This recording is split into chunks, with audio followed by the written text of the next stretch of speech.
ಇವತ್ತು ಪತಿ ಶಬ್ದದ ಬಗ್ಗೆ ಸ್ವಲ್ಪ ವಿಚಾರ ಮಾಡೋಣ.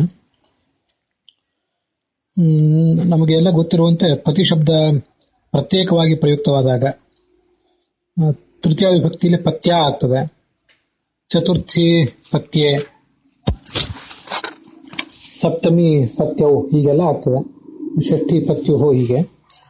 ಆದರೆ ಅದಕ್ಕೊಂದು ಶಬ್ದ ಸೇರಿಕೊಂಡಾಗ, ಶ್ರೀಪತಿ ಇತ್ಯಾದಿ ಯಾವುದೋ ಶಬ್ದ ಸೇರಿಕೊಂಡಾಗ, ಉಮಾಪತಿ, ಉಮಾ ಶ್ರೀ ಇತ್ಯಾದಿಗಳು ಸೇರಿಕೊಂಡಾಗ ಅದು ಹರಿಶಬ್ದದಂತೆ ಉಮಾಪತಿನ, ನರಪತಿನ ಹೀಗೆಲ್ಲ ಆಗ್ತದೆ ಅಂತ ನಾವು ಹೇಳಿದ್ದೀವಿ.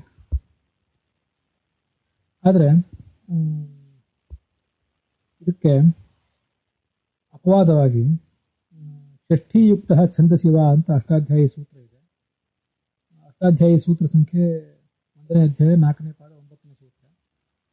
ವೈಯಾಕರಣ ಸಿದ್ಧಾಂತ ಕೌಮುದಿಯಲ್ಲಿ ವೈದಿಕ ಪ್ರಕರಣದಲ್ಲಿ ಬಂದಿದೆ. ಸೂತ್ರ ಸಂಖ್ಯೆ ಆದ್ಯಂತದಿಂದ ಆದಿಯಿಂದ 3, 3, 8, 9.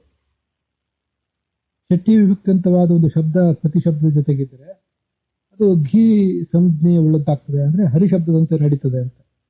ಕ್ಷೇತ್ರಸ್ಯ ಪತಿನ ವಯಂ ಅಂತ ಅವರೊಂದು ತೋರಿಸಿದ್ದಾರೆ. ಹಾಗಾಗಿ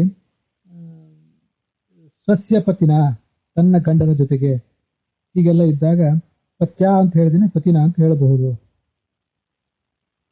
ಅಂತ ಅಲ್ಲಿ ಅಭಿಪ್ರಾಯ ತೋರಿಸಿದ್ದಾರೆ. ವಸ್ತುತಃ ಷಷ್ಠಿ ವಿಭಕ್ತಿಯಂತವಾದ ಶಬ್ದವೇ ಇರಬೇಕಂತ ಏನಿಲ್ಲ, ಅದು ಇಲ್ಲದೆ ಹೋದ್ರೂ ಆಗಬಹುದು ಅಂತ ಅನ್ನೋದನ್ನು ಗೋವಿಂದಾಚಾರ್ಯರು ತಮ್ಮ ತಾತ್ಪರ್ಯ ನಿರ್ಣಯ ವ್ಯಾಖ್ಯಾನದಲ್ಲಿ ತೋರಿಸಿದ್ದಾರೆ. ತಾತ್ಪರ್ಯ ನಿರ್ಣಯ ವ್ಯಾಖ್ಯಾನ 4ನೇ ಅಧ್ಯಾಯ 10ನೇ ಶ್ಲೋಕ. ಅಥೋ ಅಹಲ್ಯಾಂ ಪತಿನಾ ಅಭಿಷಕ್ತಾಂ, ಅಹಲ್ಯೆ ತನ್ನ ಗಂಡನಿಂದ ಶಕ್ತಳಾಗಿದ್ಲು ಅಂತ ಹೀಗೆ ಅಲ್ಲಿ ಪ್ರಯೋಗ ಇದೆ. ಅದಕ್ಕೆ ಸಂವಾದ್ಯಾದ ಪ್ರಯೋಗಗಳನ್ನ ಭಾರತಾದಿಗಳಿಂದ ಶೇಷಧರ್ಮ ಪರ್ವ ಹೀಗೆಲ್ಲ ಕೆಲವು ಕಡೆ ಗಾಂಧಾರೀಚೈವ ಮಾದ್ರೀಚ ಕುಂತೀಚ ಪತಿನಾ ಸಹ ಅಂತ ಅಲ್ಲಿ ಪ್ರಯೋಗ ಇದೆ. ಷಷ್ಠಿ ವಿಮುಕ್ತಿಯಂತವಾದ ಯಾವ ಶಬ್ದ ಇಲ್ಲದೆ ಹೋದ್ರೂ ಪತಿನಾ ಅಂತ ಪ್ರಯೋಗ ಇದೆ.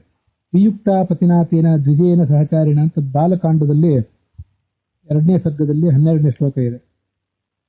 ಅಪಾಪ ಪತಿನಾ ತ್ಯಕ್ತ ಪರಿಪಾಲ್ಯ ಮಯಾ ಸದಾ ಅಂತ ಉತ್ತರಕಾಂಡದಲ್ಲಿ 49ನೇ ಅಧ್ಯಾಯದ 21ನೇ ಶ್ಲೋಕ ಇದೆ. ನಿಯುಕ್ತ ಪತಿನಾ ಭಾರ್ಯ ಅಂತ ಅರಣ್ಯಕ ಪರ್ವ ಇರಬೇಕಿದು, ಅಥವಾ ಆಪಧರ್ಮ ಪರ್ವನ, ಅಲ್ಲಿ 128ನೇ ಅಧ್ಯಾಯ ಅದರಲ್ಲಿ 48ನೇ ಶ್ಲೋಕ. ಇದು ಆದಿಪರ್ವ, ಆದಿಪರ್ವದ ಸಂಭವ ಪರ್ವ ಹೀಗೆ ಕಾಣಿಸ್ತದೆ. ಅದರಿಂದ ನಾವು ಈ ಕೇವಲ ವೈದಿಕ ಪ್ರಯೋಗಗಳು ಮಾತ್ರ ಅಲ್ಲಿ ಮಾತ್ರ ಪ್ರಯೋಗ ಮಾಡಬೇಕು ಅಂತ ನಾವು ಆಲೋಚಿಸಿದೆ. ವೇದದಲ್ಲೂ ಹಾಗಿದೆ,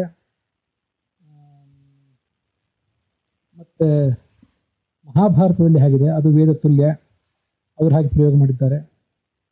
ಮತ್ತೆ ಆಚಾರ್ಯರು ಕೂಡ ಅಂತಹ ಅನೇಕ ಪ್ರಯೋಗಗಳು ಮಾಡಿದ್ದಾರೆ ಅನ್ನೋದನ್ನೆಲ್ಲ ಗಮನಿಸಿ. ಅನೇಕ ಬಾರಿ ನಾನು ಹೇಳುವಂತೆ ನಾವು ಬಹಳ ದೊಡ್ಡವರು ಅಂತ ಅಲ್ಲ, ಸಣ್ಣವರೇ, ದೊಡ್ಡವರು ತೋರಿಸ್ಕೊಟ್ಟು ಪ್ರಯೋಗವನ್ನು ಮಾಡ್ತೀವಿ ಅಂತ. ವ್ಯವಹಾರದಲ್ಲಿ ನಾವು ಕೂಡ ಪತಿನಾ ಅಂತ ಯಾವುದೇ ಹಿಂಜರಿಕೆ ಇಲ್ಲದೆ ಪ್ರಯೋಗ ಮಾಡಲಿಕ್ಕೆ, ಅದನ್ನು ಹರಿಶಬ್ದದಂತೆ ಪ್ರಯೋಗಿಸಲಿಕ್ಕೆ ತೊಂದರೆ ಇಲ್ಲ ಅಂತ ನಾನು